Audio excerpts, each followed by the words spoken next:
So, welcome everyone to the Voice Lessons podcast. I am your extremely temporary host, Sarah Stringer from Dentsu, stepping in for Irina today for our first live event recording.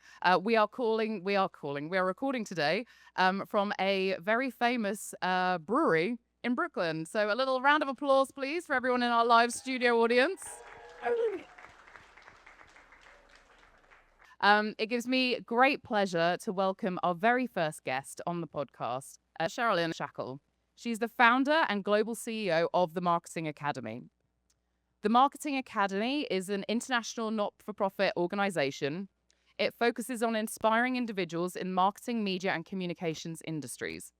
Sherilyn believes these industries have the unique power to shape societal opinions, which I think we can all agree is incredibly important, especially now. The Academy provides programs such as scholarship and fellowship programs, which include personal development programs facilitated by executive coaches and mentors, many of which are here tonight. So just a big, again, round of applause for many of you who choose to donate your time as well. So thank you.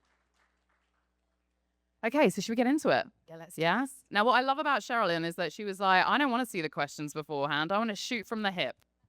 Nothing makes me prouder as a Brit, as someone who just wants to just let it go and give it a go. So I'm proud of that. So let's get into this. So first off, what was the spark or insight that led you to build the Marketing Academy? Oh my God. Yeah, starting light. Yeah, that's a really light one. Question. Yeah, tiny one. What was the insight? What was the sparkling insight that led me to? Well, there wasn't one thing. There was a number of things, but I guess it was in a really shitty time for the economy, right? So it was 2009 that we formed the idea for it. And the world was a shit show. And, the GFC had just begun. And what I was getting, I used to be a headhunter. So I'm not a marketer. Yeah. But as a headhunter, I was constantly advising CEOs as a headhunter of all board functions.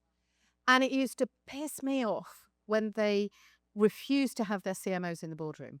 And so I'd have a CEO saying, we're in trouble, there's no growth, customers falling off the cliff, we've got revenue issues, well, this. And I go, well, what's your CMO say about it? And they go, well, no, the CMO doesn't, it's not in the boardroom.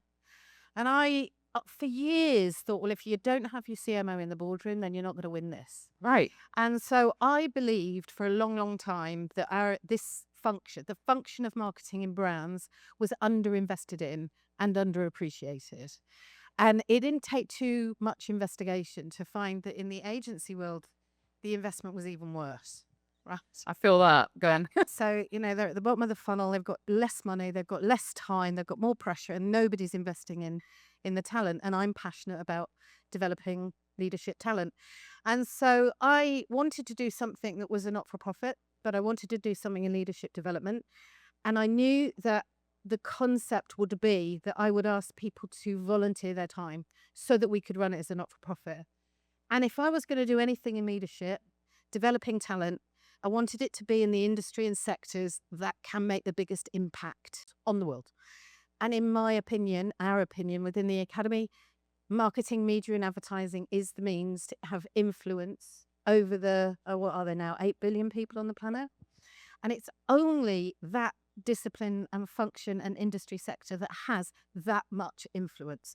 And so if you've got that much power at your fingertips, you better be the best you can possibly be, because we've got the power to do good and we've got the power to do evil.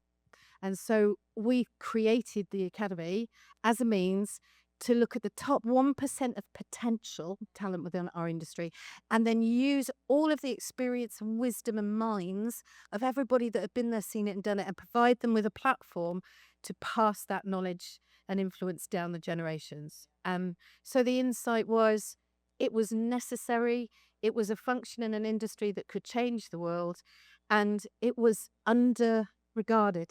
It just wasn't represented to the best and the most powerful thing it can be. Yeah. And that's what led us to set it up. I think many of us in our day-to-day jobs go, oh, well, we're not saving lives here. But the reality is we are shaping people's opinions globally. Right. So to your point, Exactly right. We do have a lot of pressure on our shoulders, whether we recognize it sometimes or not. And I don't think it is recognised as much as it needs to be. That's hence why the scholars have done The Voice, which I didn't know anything about, by the way. I mean, I think it's amazing, incredible. This is all this class's idea. But that is because our voices need to be loud and need to be heard because they're heard by everyone. Yeah. I love that. Okay, so you work with the top marketing leaders around the world. Yes. What's the thread that you see amongst those who've made it to the top? What's the Thread, like, thread? is there a particular characteristic, Oh, that's an particular interesting vibe, question. No, I don't think there is. evil streak? Well, I also look, I think that leadership can be taught. I really do. I don't, I mean, we're all, they say that you've got born leaders. Well, everybody's born, right? So I've always believed that leadership can be taught. So I guess the thread that I see in any of the top leaders that we're working with is that they've already got a little bit of what we teach, right? So they're curious, they're open, they probably have slightly more empathy, a bit more humility, a bit more collaborative. And then we can add all the magic stuff on top. But if you get somebody that's 100% ego driven, arrogant, alpha, that's not our bag. Yeah. And we would fight. I believe that we can work with somebody like that and show them a slightly different path. But if you've got somebody that's already aware enough that there is a different way to lead nowadays, then I think they've become better much more quickly. So a sort of empathetic, inspirational X factor. Yeah, definitely a more humanity-driven individual. Who actually there is a thread. It's the people who care about others more than they care about themselves. If they have that the nugget, the value set, then they will thrive on our programs. Yeah, I love that. What is your desired outcome for putting the top marketing talent around the world through this free program? Like in terms of what you're giving back to the marketing community? Well, I'm hoping that there'll be a long-term ripple effect, right? The impact of our alumni, and by the end of this year, there'll be 1,500 alumni around the world. That's amazing. Round of applause for that, everyone. That's incredible. So the collective influence of those is around about 3 million. So if you look at the influence that each of those have in their sphere of influence. So the ripple effect of what we're doing is where I'm hoping to see the legacy. What we wanted to shape, even the first year we launched back in 2010 in the UK, was the board leaders of the future, right? I wanted that class, the class of 2010, to be running the companies now. And we have them already. So we already have many CMOs and agency CEOs that have come out of the early first cohorts that are now leading their businesses in a very different way. Down in Australia, where we've been for 10 years, we've got 4 companies in Australia that have co-CEOs. So 2 CEOs, both of whom are our alumni. And we know, therefore, that they are then leading the whole of their business in the spirit and philosophy of what we teach. So I'm not going to be alive when the real impact of what we do is going to be felt. Your legacy is going to be felt. I want the Academy's legacy to go on for decades. It's incredible, really incredible, amazing. We've heard from the cohort that one of the most impactful exercises of the program is distinguishing your persona from your true self. Can you explain what persona is and why it can hinder true leadership? So one of the lessons, and it's from the Living Leader, which is an element of the program that we teach, is the difference between your persona and your character. And the difference between the two is absolutely profound. What we tend to do and anybody came into this room, if any of you came into this room and you were on your own, I guarantee you that in the moment you entered the room, you had a persona that was like a shield of armor that went up almost subconsciously the second you walked in the room. It's your Sasha Fierce, your Beyonce Sasha Fierce. Kinda. And it's a protective mechanism. Your persona is there to say, I don't know whether I trust you yet. I don't know what your agenda is. I want you to think about me in a certain way and I want to control it until I trust you enough that I'll let the persona down a bit and you'll start to see more of my character. So what we teach is that you need to have the gap between your character and your persona as thin as possible. You need to drop your persona as soon as possible. Because if you show up in a conversation, and many of you will have a conversation with someone you've never met here tonight, if you are in persona when you're having that conversation, they're seeing someone that is not the true human you. And you're likely seeing someone that's not the true human them either. And if neither of you drop that persona, your entire relationship, however it may form going forward, will be predicated on made up shit, right? So there's these layers between us when we meet people for the first time in any context. First time we go for an interview, first date, first time in a new team, first time with a new boss, and you've got these layers of shit in between who you are and who they are. And if it doesn't drop quickly enough, you both treat each other as if what you're seeing is the truth. And that's how relationships screw up. Got something to talk to my therapist about tomorrow.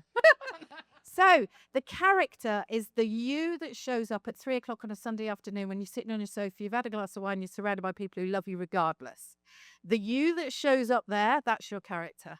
Have that person out as much as you can, all of the time. And the relationships that you develop and can create will be amazing. Love that. I mean, it's obviously, it shows in the amount of people that come back every single year from your alumni to these events, because every single time I walk into any of these rooms from the Marketing Academy events, and I said it even earlier when we were prepping, it's like family getting back together again. Yeah, It really is. It is, and we work really, really hard to break down those barriers very, very early on when we get the cohorts together. That's in the scholarship, the boot camps, and the fellowships at the residential. So we do exactly the same thing with the CMOs, is to break down all of that ridiculous hubris and ego and fear that comes in the way of deep human meaningful connection. And we break that down by about the Monday afternoon on the first day. Love it. Let's break them down quick.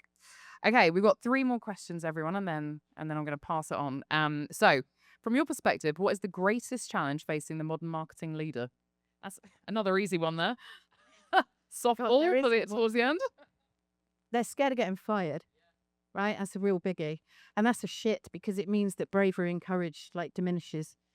So there's so much churn out there. There's so much pressure put on on marketers, and the breadth of their roles are growing ridiculously wide, and they almost can't keep up with the knowledge that they need, although they believe that they need to do those roles properly. So it's a bit of a firestorm, and everything that's happening in our industry, brand side and agency side, with the advent of AI, with the agencies facing like real firestorm at the moment. I just think it's a really hot place for everybody. And so we're always advising, you just got to calm down. We've all been here before. Well, the people are my age. I'm one of the oldest people in the room, unfortunately. But people my age, we've been here before, right? It's been a shower of shit, decade upon decade. And we're going to come out of this, and we will be far, far better for it.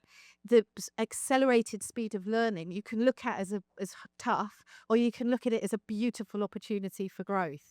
So keeping your mindset positive, we will get through this. Everybody's in the same boat. We've all got the same pressures. Everybody's finding it hard. There's a wonderful unity in that. So share it with the people that you're with. Don't try and hide it. You'll be more stressed if you try and suppress it. Share how you're thinking and feeling with the people around you, and I think together we'll get through it all. I love that. Again, community. Yeah. Okay. And our last question is like a 2-parter.